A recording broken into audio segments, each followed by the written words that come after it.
You're listening to the 95 podcast from the team at 95 Network, where we host conversations specifically designed to support leaders in small and mid-sized churches.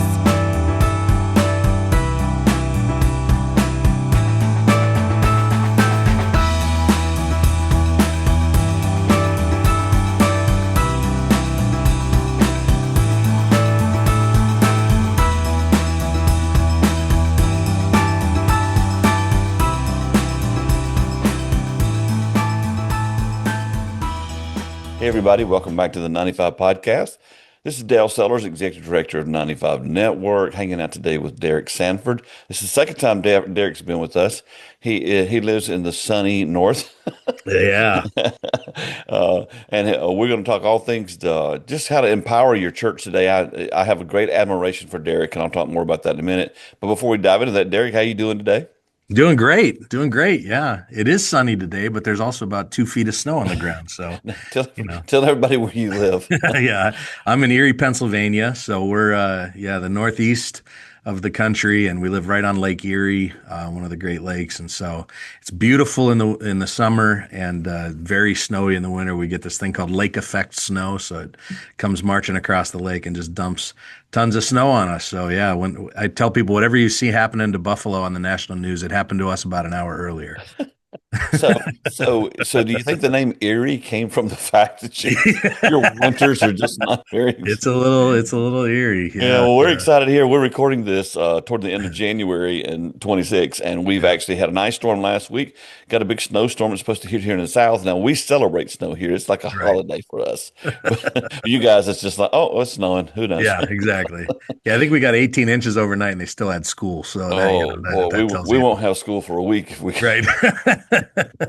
We just got to completely learn it. Well, take a moment before we dive into the conversation and just kind of give us your backstory, a little bit about Derek and who you are in case folks haven't met you yet. Yeah, sure. Married to my wife, Kim. We have 3 grown kids and have lived in Erie really most of my life. So I came up through Grace Church. I was in the youth group at the church I'm pastoring now. So been here for celebrated 30 years this year as a pastor at Grace. And so I've been here for a long time and love my church, love my family.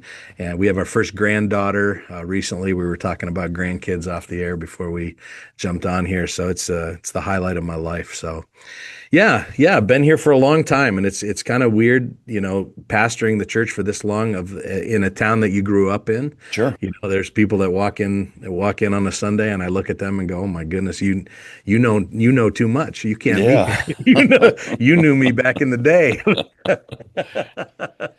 What is it like being in the same place? And again, this is a dumb question because you can't compare it to anything else. Yeah. But for so many of us, we don't stay that long as you have at a place. Do you have any kind of perspective on what it's like just being in the same place that long? Yeah, I just, my predecessor was here for 34 years. And so I just celebrated. Found the church? No, we're an old church, 1895. Okay.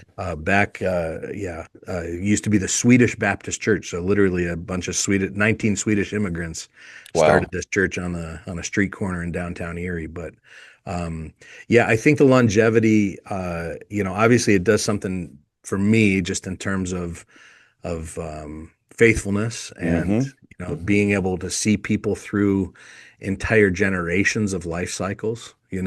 Being a pastor of a grandmother and a parent and the children and then grandchildren and kind of seeing that whole thing all the way through is wild. I realize it's not something that a lot of people get to experience. I do think that the consistency is good for a church. I think our church has benefited from, 2 long-term pastors back to back and to be able to just have a consistent vision, a consistent mission. And obviously there's lots of change and adjustments and things happening, but it's been a real blessing, I think, to both me and the church. I'll ask this from my perspective. How did you keep from getting bored? I just think, wow, to be that long in the same place. Yeah, I mean, I do feel like if you're thinking and innovating and trying to make the gospel make sense to different groups of people along the way. It's always fascinating, and Hmm. so I feel like there's enough change and innovation happening around here at all times that that we never get bored. But also, I think just the mission calls you to reach different kinds of people, and obviously the people that are coming in and going out are always different, and so it's not like it's just the same cast of characters Sure. that it was when we started. But yeah, I find it endlessly fascinating to That's do. great. Yeah. Tell us a little bit about the culture there. I mean, again, being a Southern boy, I can't even imagine, what do you get, 2 months of sun? And then, well, just the Yeah. culture of Erie is because your church is Yeah. a large church and you Yeah. have connected well with the community. But what is the culture like there in Erie? Yeah, it's a blue collar town. So yeah, again, think Pittsburgh, Buffalo. These are Cleveland. These are some Hmm. of our neighbors close by, Hmm. and so definitely a blue collar town. Kind of stuck in their ways. Erie's a very people like it the way it was, and they're not Hmm. changing a whole lot. Um, Definitely a Catholic town. So Yep. Erie's somewhere 87% Catholic or something like that. I mean, it's a huge, huge percentage. Wow. And so there's a deep kind of religious tradition in Erie, and my grandmother, my great grandmother, said I was going to be Catholic, and so I'm Catholic, and I can't do anything else, kind of thing. So, Hmm. um, but and again, I said we're right on the lake, and so there is this like infusion of some new blood every once in a while because of tourism and people visiting and that sort of thing. So it's an interesting place to live. I love Erie very much. In some of the assessments that we've done around our community and just figuring out how to reach this place better, one of the phrases that we kind of landed on was that Erie has an ironic insecurity. And so there's a little bit of an insecurity in our culture, and that we even look at the names for Erie, that people come the mistake on the lake, and there's all kind of, and if our kids grow up here, they have to move away to make something of themselves. Oh, And really? there's Interesting. that kind of a vibe here at times. And we called it ironic because Erie's an incredible place to live. I mean, we joked about the snow and stuff earlier, but it is Yeah. an incredible place. It's kind of a big small town, and so you get a lot of the benefits of a small town. But man, there's a Philharmonic and there's museums, and there you get some of the benefits of a bigger town too. And so I don't know. I love this place. I grew up here, obviously, and Yeah. feel called here deeply. And that's why I haven't taken jobs, that I've been offered other Sure. places for all these years, because I definitely feel like God has called me here. And I think it gives me a little bit of an advantage to be from here, Yeah. because people are a Sure. little bit skeptical of outsiders or whatever. And if Hmm. they know you're a hometown boy, it gives you a little bit of a missional advantage. Let's call it that. What feeds that insecurity you talked about with this in the culture? Yeah, that's interesting. I don't totally know. I think that there is I mean, I do think the weather has something to do with it. It Hmm. it can it can be kind of a rugged place to live, and Yeah. um so I do think there's like a little bit of a collective like Yeah. it's tough here. It's not sunshiny all the time, and there's difficult weather, and Yeah. again, blue collar, and some of the socioeconomic stuff hasn't been great, and some of the industries have left, and you know what I mean. And so I think Sure. it's like a rebuilding in the wake of some of that stuff. Um, but I mean, there's also a deep thing with Erie about there was actually a national curse placed on Erie way back in the day, because Erie was so change resistant. Somebody literally writing in the New York Times put a curse on Erie because the railroad was trying to come through to connect kind of the East Coast to the Midwest, Uh-huh. and Erie was that perfect connecting point. And apparently there was some snag with the unions wouldn't let it happen, and there were two different kinds of rails that needed to come together, and Erie basically refused to let the railroad come through here and prevented Wow. progress. And so there's this kind of digging your heels in against change kind of stuff that has happened here. And I think that's all just gotten into the collective psyche of this Sure. place, and it makes it, like I said, an endlessly fascinating place to do ministry. It looks like it would be very difficult if 87% are Catholic and you're Protestant and you're preaching the gospel and I'm not saying one thing or another about Yeah. being Catholic, but it's just it would be very difficult, it seems to me, to break in Yeah. and you guys are kind of more up to date, contemporary type Yeah. of a ministry anyway. So has that been a challenge? Yeah, it has, and on top of that, we have and I don't want to whine about this, but there is the thing about the Northeast. The Northeast and the Northwest, I think, are two very difficult parts of our country in terms of church and post-Christian Oh, ideas I and know. that I've been sort in of both places. right, exactly. So we have some of that going on as well. I think that adds to it. But I'll tell you, and Dale, you and I have talked about this before when I was on the podcast last time. But I think one of the things that we've tapped into that has helped us in that regard is really trying to get away from the church as an institution Hmm. that people need to come to and kind of pay allegiance Hmm. to the church as a mobilized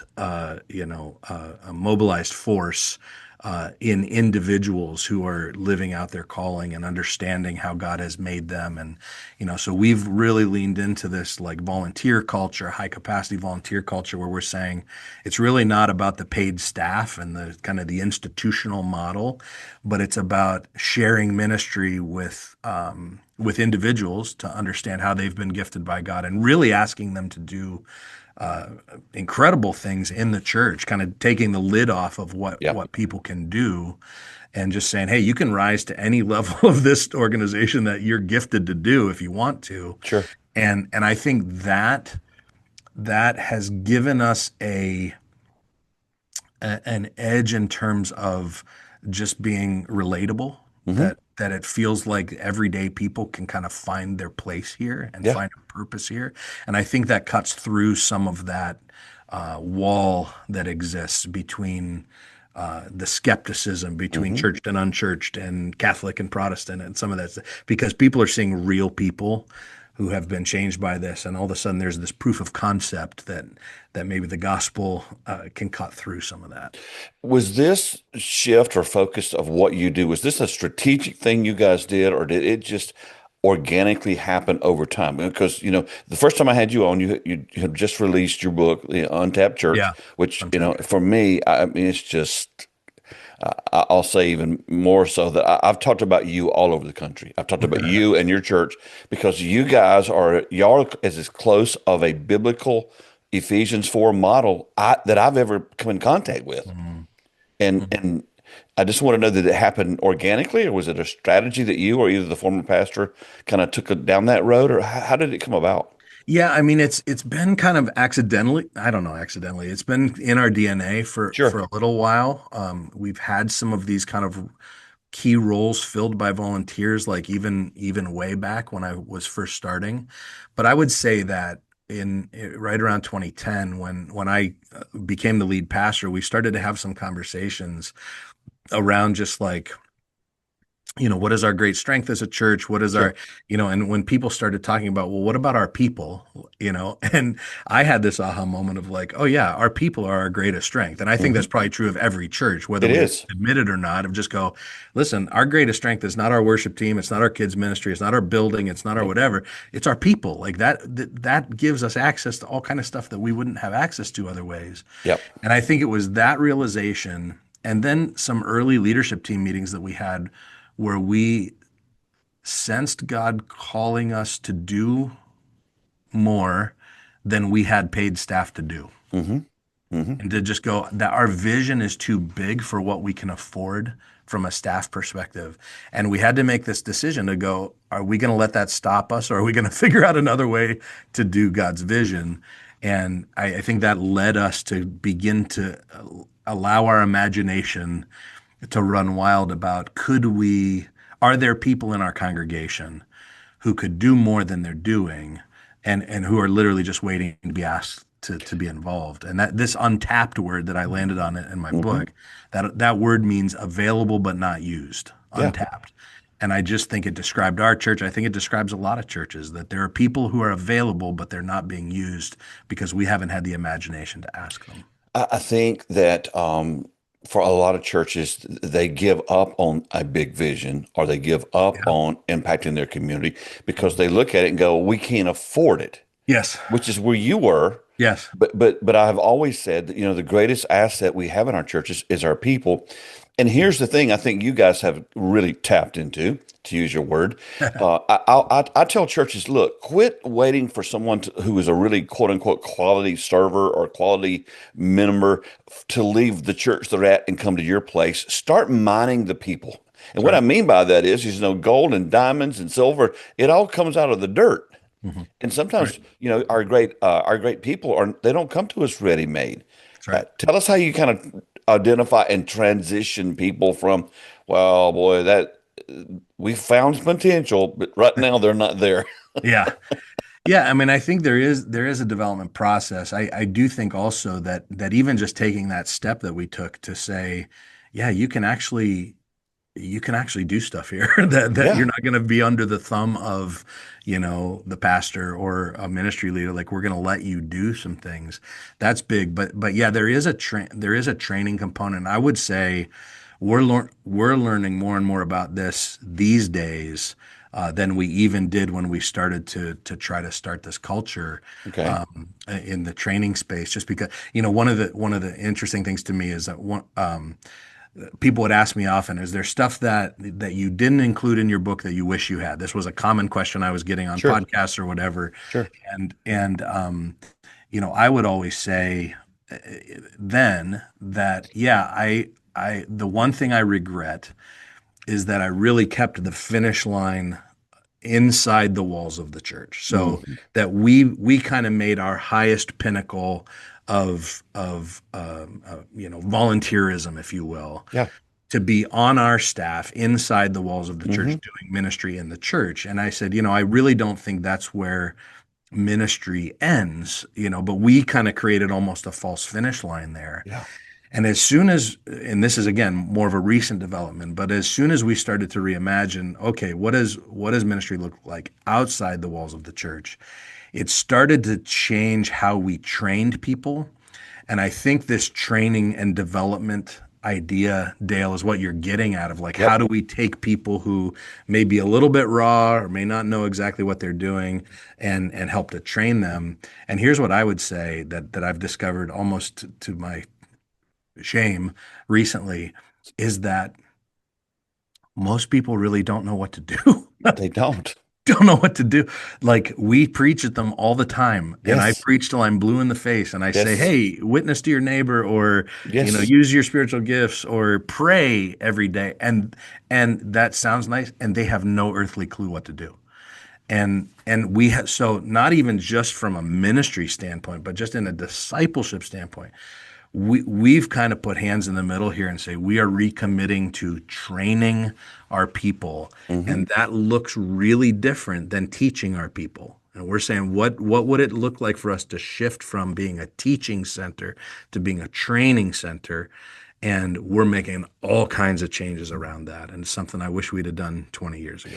Well, I think I was thinking as you were saying that I'm older than you. I'm in my 60s now, 63, and anybody on the podcast has heard me say this. They're tired of hearing me say it, but I believe that we live in the residue of the seeker and the attractional movements. I'm not Correct. putting those down, but I'm just saying what that did for us was it was about getting as many people to come Yeah. watch you do your thing as possible. Yeah. And so that model is so ingrained in us as leaders and then ingrained in our congregations Yeah. that to tell them, wait a minute, according to the Ephesians 4, I'm supposed to be equipping you to do ministry. Yeah. And so oftentimes I think, for lead pastors, we communicate something and we just assume everybody got it. Yeah. Yeah. Kind of dive And into that a little bit. and they may get it mentally, but they don't know what to do with it. Hmm. And I think there's a lot of people in our congregations who are believing the right things, but they don't know what to do. Yeah. And so, yeah, the funnels that we talk about, flipping the funnel, Hmm. so there's this attend, connect, serve funnel that's been basically the attractional Hmm. church growth model that, Hmm. the funnel's big on the attend, get as many people to attend as possible. Yep. Some of them are going to connect, and then a smaller percentage are going to serve. And I mean, when you read the Gospels, that is not the model Jesus used. It was a No, we missed him call. totally on that. Yeah, call, train, send, and Yeah. it starts small and gets bigger. And so, and again, I don't think that assimilation thing goes out the window. I still think we want people to come to our churches and we want them to connect, and Yes. Hmm. we want that to happen. But we said we've totally ignored that multiplication funnel, which is how do we help people understand how they're called, and then how do we train them, and then how do we send them out, not just into ministry roles in our church, but to send them literally outside the walls of the church. And so that training model, I mean, one of the mantras that I've been sharing with my church is that the church in America is over-inspired and undertrained. Absolutely. We come in and we raise our hands in worship and we hear great messages, and everybody, claps at the end, or, nods their head, or in the white church says, Hmm. in agreement or whatever. And that's about the end of it. But again, people don't know how to do it. And so we're trying to more and more create these training environments, and and it's different from a teaching environment. So we're Hmm. not inviting people into seminars, we're inviting people into these workshop spaces, where really what we're trying to do is to say, we don't when somebody comes into that space, we don't want them to leave knowing something that they didn't know when they came in. We want them Yep. to leave being able to do something they couldn't do when they came in. And that comes by practice, and putting hands to things, and having conversation with other people. And it has been, I mean, of all of the stuff I've done in 30 years, this has been the most transformational by a lot. Is to create these petri dish environments where we can help people practice, practice, practice, practice. And I'll give you some examples of that if you want, but we Well, can. let's do this. Let's take a short break and come Yeah. right back. And I want you to give me those examples because I have a good follow-up question to that. So we'll take a short break, then we'll be right back with Derek. This is such a great conversation. Back here with Derek now, just really loving this conversation. And, I've got a list of questions that I was supposed to ask you. I don't know that we're going to ever get to them. That's good. Yeah. So so we were just saying you had some examples to give us. Give us those, and then I want to ask you a follow-up question. Yeah. So, one of the things that on the discipleship side of things, one of the things that has been really transformative, and we've worked with this group called Clarity House that's really helped us through this, but, is just the ability to name what discipleship looks like locally. Hmm. What are some of the fruits of discipleship locally? And so we've kind of come up with 4 roles. We call them our dream disciple roles. What kind of roles do we want our congregation to be living out Hmm. as they live out their discipleship journey? And then we're trying to create trainings around those roles. And so one example is, one of those roles is an intentional friend. And so we're saying, how can we help our people be intentional friends? Discipleship is based on friendship. You can't Hmm. disciple somebody if you don't know how to be a friend to them. And so Which, by the way, is how we did it back in the 70s. right. Yeah, exactly. Exactly. Yeah. Hmm. Everything new, everything old is new again, right? Check them up. Check them off. Check them off. So, we're saying, what does a training environment look like for an intentional friend? And so, we're walking people through in these environments, again, capping the number at 16 to 18 people in the room at once, no more. We're not doing these massive seminars where we're disseminating information. Hmm. We want people around tables, Yep. adult learning methodologies. Bring your experience to the table. You already know stuff. We're not assuming that you're dumb. You already know stuff. But what does it look like to actually pray for your friend? Sure. And so we will give a simple tool, so one of these tools is like a now to next tool. So now to next tool just says, list the things that are true of this friend that you're praying for right now. So list here's what's going on in their life right now that I know. Then there's a little word in the middle that says breakthrough.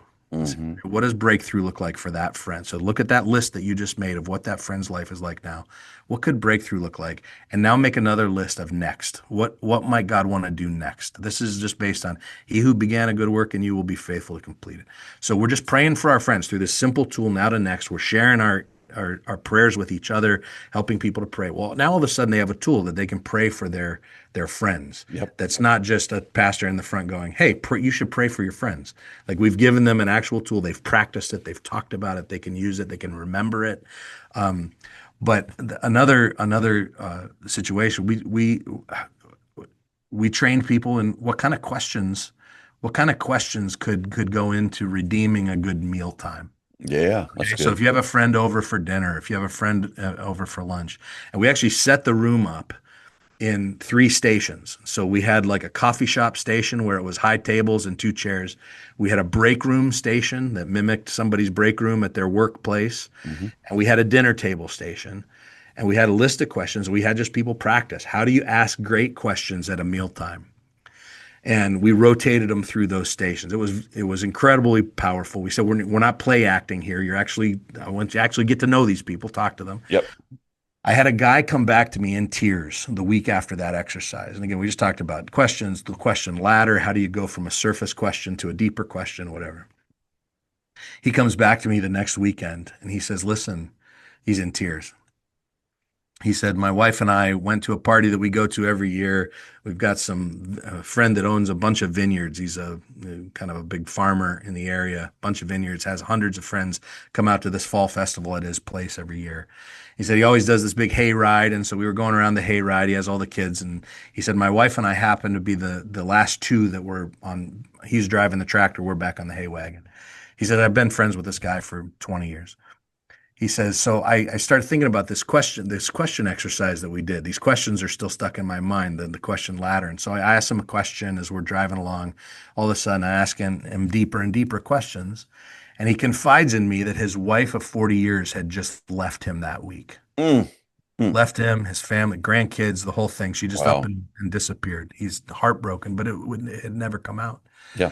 And he said, so I'm doing this question thing that I learned. He said, I can't believe it. I've never had a conversation with a guy like this in my life, but all of a sudden I have tools, I've got these questions. And one of the things that we taught about is if the door opens, if God opens the door, just say the simple words, can I pray for you right now? Yeah. And so he said, I did it. He's just crying. He's like, so I find me and my wife and this guy standing on the back of a hay wagon, holding hands. He's not a Christian at all. Yeah. Holding hands, and I'm praying for him. Wow. He's like, I'm not comfortable praying out loud, the whole Sure. thing. But all of a sudden he had skills that he didn't have before. Yep. And he's being a friend to this person, not just a friend, but now all of a sudden he's a spiritual resource for this guy that he's never been. He's the go-to friend for this guy to come to talk about his life. And so anyway, I could go on and on, but this is an example of like just giving people tools, helping them practice in the room, workshopping stuff out. And all of a sudden they're equipped to live the Christian life like they weren't before. And so it's just been Giving people tools, practical training. And what was the other word you used? I'm going, okay. And then I was going to say, I think that's called equipping. And then that's what you just called it. Exactly. And isn't that what we're called to do as pastors? Yeah, exactly. So let me ask you this question. How do you help people find their sweet spot? Because if you can get somebody in their sweet spot, the odds of them sticking and enjoying and being part of it long term obviously are going to be higher. How do you guys help them identify? Because we're all created in certain ways. Yeah.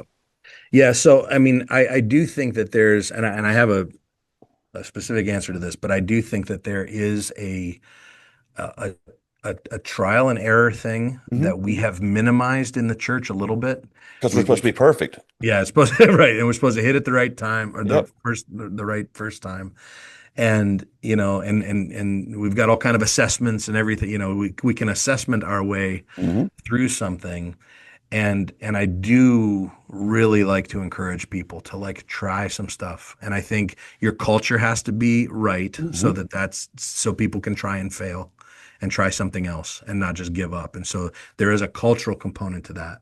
But I think if the culture can handle it, encouraging people to try some different things is maybe the best way to help them find their sweet spot. But I will also say we've developed some curriculum and some training around calling, helping people to identify their calling, to the point where we do really try to take into consideration their life experience and some of the ways that they're wired and the way that they're particularly positioned right now.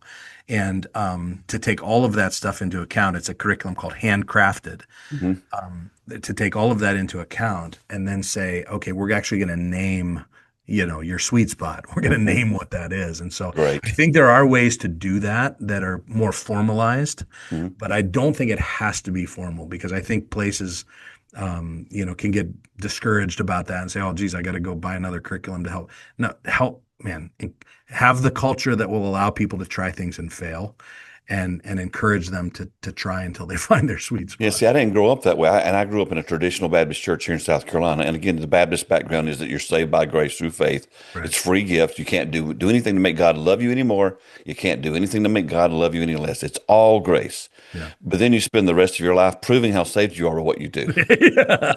It becomes works really fast, right? And so as you're talking, I'm thinking back to that and thinking, okay, how did you create a culture where people had permission to fail and still get back on the horse? Because I didn't grow up that way. If you tried something and failed, and I'm not saying that anyone did this to me, but I just, and again, if you read my book, you'd know, I got this thing inside of me that I was just a failure because I couldn't be perfect.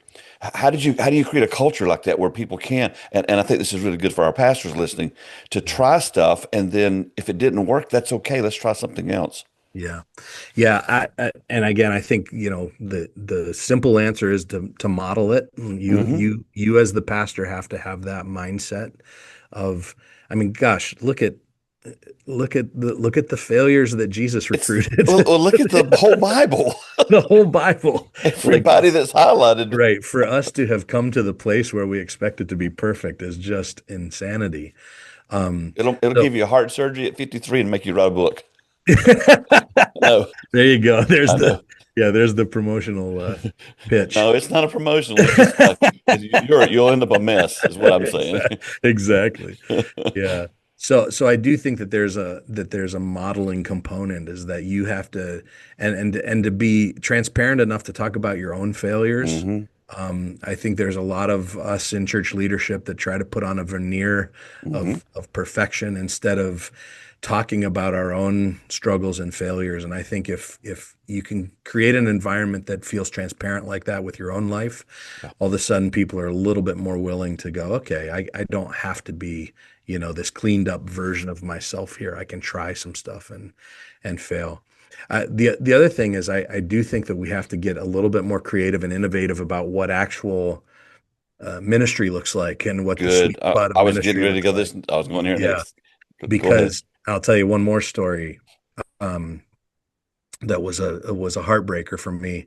So we had a business leader. I had a business leader come up to me. We had just made a pitch for people to get into life groups and small groups and small group leaders and that sort of a thing in service. We were highlighting that and amplifying that. He came up to me after the service and he said, "Listen, I run a business. I run my own construction company. I really see myself as the pastor of my company. We have Bible studies once a week for any of our employees that want to come." He said, "I have about 40 employees. I treat their families like I'm their pastor. I'm taking care of them. We've tried to build our core values around biblical principles in my company." And in so many words, he's saying, I'm basically trying to run my company like a church, like a pastor of a church, pastor of my parish kind of thing. And then here was the word that cut me to the heart. He said, "Every time I hear you talk about small groups, I feel guilty that I'm not doing that." And I about melted and said, "We have failed you," because this guy is doing what we want everybody to do. And he wasn't saying that as a dig. No. He was just saying, like, what should I do with this? Because I feel guilty that I'm not leading a small group. And I'm like, no, you actually are. You're doing one better. You're running a church. Yes. You're treating your company like a pastor of a church, which is and to our shame, we don't count that You are setting up my question in such a great way. We don't count that as ministry, and that's actually a higher level of ministry than somebody who's running our 5-year-old classroom at the nursery or whatever. Mm-hmm. So anyway, that to me, there's an expanded imagination that's required for us to think about how do we count things maybe that we haven't counted up to date that counts as ministry, and how do we encourage our people in those things instead of it just feeling like it's our own, that they have to fill our slots, because I think that's where a lot of that guilt motivation comes in. You're setting it up. So here's the thing that I've never said this on the podcast, but it has bothered me for years. And again, I think it's one of the things we call the residue of the way we used to do church. But it's what I call the serve culture. But when the serve culture is designed for them to fulfill your vision instead of become who they're created to be, we create exactly what you just described, So if you don't work and serve in the parking lot, or you don't serve in the nursery, somehow, you're not serving Jesus. And first of all, I even go back to my counselor who said, well, actually, we can't really serve God because there's nothing he needs. You're right. If you want to really get down to it. Right. And so the motivation isn't just to find a place to do something. What I've seen you do, and you just described it so well, is you're creating opportunities for people to do what they were created to do. Yeah. If I'm in a church and we've used the old way, or we're doing that way right now, where we're just beating people up every week. You need to serve, you need to serve, you need to serve, but we haven't defined the end. Mm-hmm. How do we do that? Yeah, I do think the language we've used around here is changing the scorecard. That as a church we have to change the scorecard of what counts as ministry, and maybe also what counts as discipleship. Mm-hmm. And we have really tried to do that by just redefining the things that count. So I said in the discipleship side, mm-hmm. We've really tried to put language around what are the fruits of discipleship that we want to see present at Grace, mm-hmm. and we've named four roles, but those have become kind of our new scorecard. So you talked about the megachurch movement or the church growth movement, and we measure nickels and noses, mm-hmm. and it's easy to measure and it's good to measure, but it's not the only thing we should measure. And I think when it becomes the only thing we measure, it gets us all whacked out. Well, they don't prove health or not. No, they don't. In reality, they don't. I mean, they don't show what the underlying health of the church is, whereas what you're discussing does. Yeah. So what we've done on the scorecard for ministry is really tried to name 5 different arenas that somebody could be in ministry. And then we're trying to help just talk about that and make it and normalize that. The 5 different arenas are, yes, the church is still an outlet for ministry, obviously. Yes. Mm-hmm. But your neighborhood could be your primary outlet for ministry. A nonprofit could be your primary outlet for ministry. Your family is your primary outlet for ministry. Mm-hmm. A marketplace could be your primary outlet for ministry. And we would even add affinity group in there. So yep. if there's a workout group that you're part of, or a book club or something mm-hmm. like that, and we're saying we're just trying to normalize defining ministry as happening in any of those places. And then the thing that makes it so hard for us, but control freaks, is that we can't always control. You can't measure it either. We can't measure it. We can't manage it. We can't, We can't be on Outreach Magazine's fastest growing churches. That's right. That's right. I'm not even going down that road.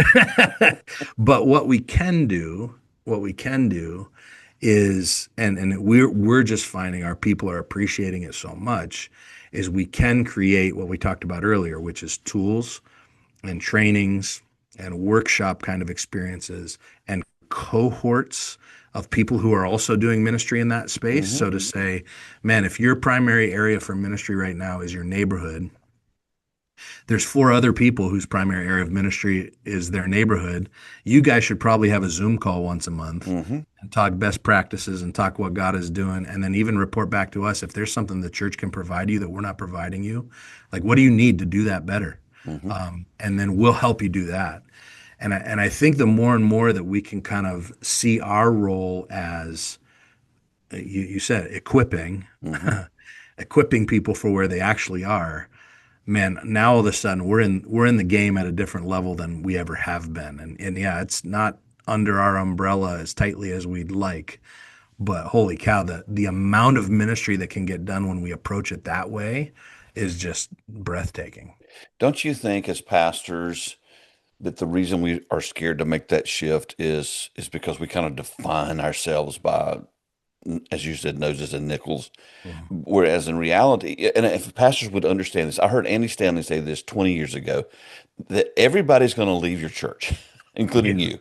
They're going to either move town, Yeah. change town because of jobs. They're going to find a new church, or they're going to die, Yeah. including you. Yeah. So if we could get out of this mentality of hoarding Mm. versus sending, Yeah. wouldn't that be more biblical? I think it's a good word.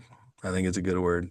And I don't know what motivates everybody. I know yeah, Insecurity. that insecurity, that self-worth, that, all of that stuff I think plays a role. I think some people think that it's honestly what faithfulness looks like. So it could be rightly motivated. Hmm. But yeah, there is something very scary about flipping the script and going, it's not just about who I'm bringing in, it's about who I'm sending out That's so good. that matters. Yeah. Well, the reality is this: they're coming. The 20 to 30-year-old, even maybe a 30 to 40-year, that demographic, they are coming back to church. You hear it Yeah. in everything that you look at now in groves, but they're not going to stick in churches that are stuck in the past. What can It's we true. do as church leaders to keep that from happening to us, where we're like, man, they're coming and we just don't connect with them? What can we You do? know, it's interesting. Like, we've talked a little bit about this megachurch thing throughout, and one of the aha moments for me was realizing, when I came to my church in 1995 was when I came here. Um, I'm trying to imagine what would have happened if the leaders of the church at that time had said I had to run a 1945 ministry model, Hmm. 50-year-old model. I wouldn't be interviewing you. Right, exactly. And I would have said, peace out. I'm not Yeah, going to join a church like that. yeah, And yet, so many churches right now are running a 50-year-old. absolutely. That church growth model is more than that. Some of them running More than before that one. exactly. They're still And doing the one before that. They're and still so resisting it. yeah, so part of it is just understanding. I think we're hanging on to an old model, and it's probably time to let it go and figure out what does our culture need. To answer so I think that's a first step, is just kind of Yep. recognizing where we are. I think it's a brain shift to Yeah. say that actually and like you said, I will never besmirch the mega church model, because I think it was a good thing at the time. At It the was what time. our country needed at the time Yep. to reach more people with the gospel. But it's also run its course, Hmm. and it's time to think. And so some of the stuff that we've been talking about, I think, is the answer, because I know the Gen Z folks that are coming to our church, that are preventing us from getting stuck in the mud, are all asking the same thing. And the thing is, can I have a mentor? Yes. That's all they Can want. somebody can Somebody somebody who's been there relationally. mentor me? Yeah. And there's this guy in the Bible who did that. Yeah. His name was Jesus. Exactly. So we're just leaning into these kind of trainings, and the model that I described to you earlier about naming what does discipleship look like, and then building life on life training environments around that, Mhm. and then making it transferable that people could do that on their own. They don't need to be sitting in one of our classrooms to do that. They can do Sure. that on their own. I just think it's the key. It sounds not very sexy, It's but I not. I, I think it's the key to a lot of the problems. But Mhm. specifically, this one that you talked about is what do we do to stay fresh and to reach the next generation? So if I think somebody's listening right now and they're like, okay, we are everything these guys have been describing that we shouldn't be.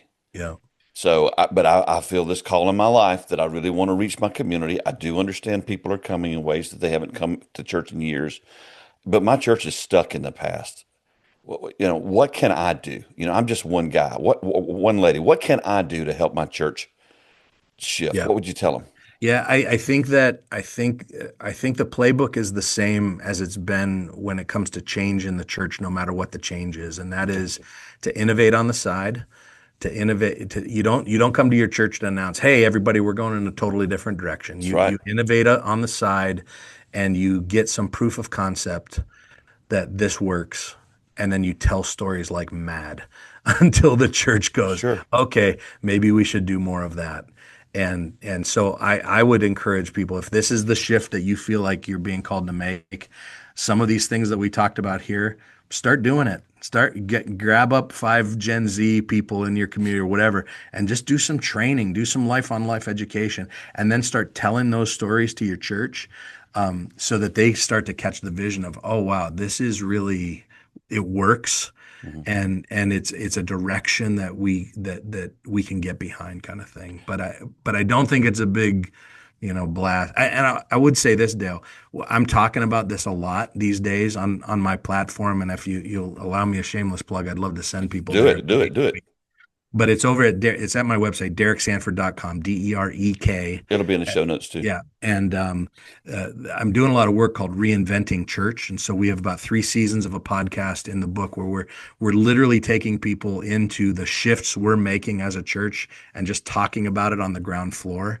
So it's not a shined up version. It's Mhm. the raw, uncut version of, like, these are the changes that we're making. I think it could encourage a lot of people.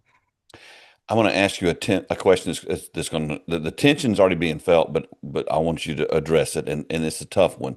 So I'm in a church, and I really want to make these shifts. I want to make these changes, but my leadership just won't do it. What should I do? Yeah. Yeah. It is a tough question because it's part of what hamstrings the answer to a question like that is not knowing all of the details of the Sure. situation. Because in some cases, the advice would be, if they're not going to change and they'll never change, you probably need to find a new Yeah, move situation. on. Hmm. Um, you heard my story earlier. I'm a big fan of the long game. Hmm. And I believe that the impact that we can make in ministry multiplies over time. And I know that there have been seasons here at Grace where I was ready to leave because I didn't think we were making changes fast enough. Hmm. And I hung in there and I did what I described earlier, which is innovate where I could innovate, tell stories, watch that change come, probably slower than I would have liked. Hmm. But it did eventually come, and the church did eventually catch up with what was happening on the ground floor. And man, if there's somebody, we're a microwave culture, and we probably need more of a crockpot approach to ministry, Yep. because I do believe that the fruit over time is the gold. Well, again, there's this guy in the Bible talked about Yeah, fruit bearing and the whole yeah, deal, and you clean it up, the whole deal. His name is yeah, Jesus, in case you didn't get that. But and my wife and I, we garden, we've got chickens now, we raise yeah, bees, that whole thing. None of that happens overnight. yeah. But It man, it's an doesn't. amazing. Last night we had a fish fry, just from fish that I caught last spring, and it Yeah, was so good. But you got to go do the fishing. that's You right. got to, if you're gonna enjoy the benefit of it. And so I think, as we wrap up the podcast, what I think one of the things that I hear you do and I see you model, what I'm going to say is, if you want to see that change in your church, then model it. Then do it yourself. Do it. Do it yourself. Just, and again, I've told small churches, I think it's easier to make the shift in a smaller setting than a larger setting, because you don't have as many people to draw from. So you're only going to impact 1 or 2 people, Yeah, but then you'll see it begin to happen. yeah, You know, exactly. I could talk to you forever. Likewise. Yeah, I feel like we're kindred spirits, my We friend. are, and I'm Yeah. so excited because just to find a model, someone who's modeling what I Mm, believe is very biblical. I think one of the things that really hurts us in the American church is we're the American church. yeah, And so our view is the American way, and I yeah, think that's broken. yeah. Um, if someone wants to reach out to you and they're like, I really need some coaching, some guidance, are you available to talk Oh, to of them? course. Yeah, of course, of course. Okay. Yeah, All right. of Well, I'll, course. I'll put the church website, your website, an email Great. address, how they can connect with you. But I just want to thank you again for being on and for just sharing. And honestly, thank you for giving me an example to look at and go, there's one way to do it. I love it, Dale. Again, I always appreciate the time with you. It's always great. Well, I appreciate it too.